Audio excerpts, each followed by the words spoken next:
Welcome to Pinnacle Performance Company's Fishbowl Friday with Pinnacle co-founder and COO G. Riley Mills and master instructor and editorial director Brad Lawrence.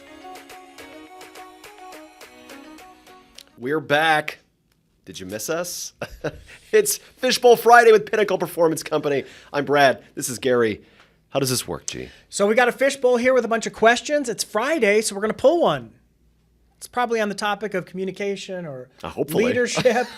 I maybe it's something not, just wild. Oh, man. If it's not, I don't. And then we're going to do our best to answer that question, give you some tools, some insight, some tips, and then send you off onto your weekend feeling pretty good. Yeah? I need to feel good. So all right. Let's do it. So let me pull this out, see what we got for today. All right. The question for today is it okay to pause during my presentation? Is it okay? It is most definitely okay. Definitely. In almost every circumstance. Please do. Otherwise, you just sound like a run-on sentence, comma, comma, comma, comma, and it never ends until the final period or full stop. Konstantin Stanislavski. Oh, it's a deep cut. We're going a deep cut for this. The famous Russian, the father of modern acting, famous Russian acting teacher. We talk about this in Pin Drop Principle, our first book. He talks about 3 different types of pauses that he encourages his actors during their performance to utilize. These are the same 3 that we can all use in a corporate environment for different reasons. So let's talk about those 3. The first one, I'll take the first one. The first one, very simply, is what Stanislavski called a logical pause. So sometimes you just have to take a logical pause during your presentation or during your meeting.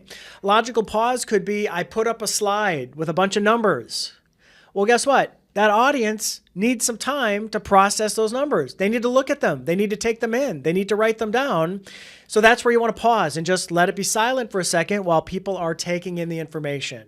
So logical pause, because we've all been in those presentations where they just blow through it. And you're like, oh, I only wrote down 3 of the 5 points, and now it's gone forever. So the first type of pause, where can you use logical pauses in your speech or presentation to help the audience take in information? Transitions are probably... Transitions is another good one. So that's the first type. Second type, psychological pause. Oh. Talk about that one, will you?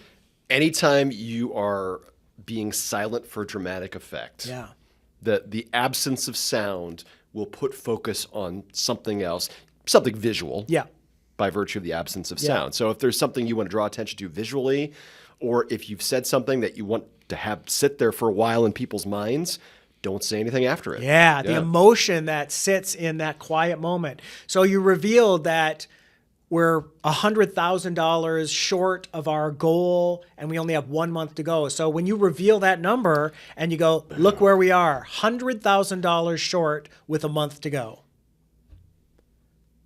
Pause. Let that hang out there. Let that sales team look at it and go, man, we got to really dig in order to get there. So yeah, psychological pause. How can you use it for dramatic effect? A great speaker is never afraid of silence. Yes, it's about ownership. We love it. Let that space just be silent and let that thought just hang in the air. So that's the second type. We've got the logical pause, we've got the psychological pause. Last one's just a really simple one. Physiological pause. I'm thirsty. I got to take a drink of water because I've been talking for 45 minutes, right? Yeah.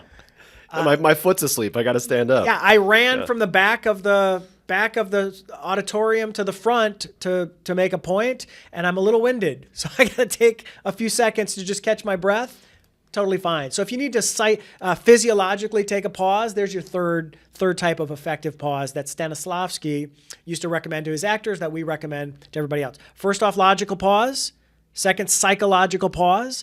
And third, physiological pause. So those are different types. Use them when they're effective, but use them. Don't be afraid of a pause. Definitely. There is your Friday Fishbowl. Have a great weekend, everybody. Pause. See you next time. That was a psychological pause. Yeah. See you next time. If you'd like to submit a question for the Fishbowl, drop us an email at fishbowl@pinper.com. If you'd like to learn more about Pinnacle Performance Company, email us at info@pinper.com. Don't forget to subscribe, follow, and tell your friends. See you next week.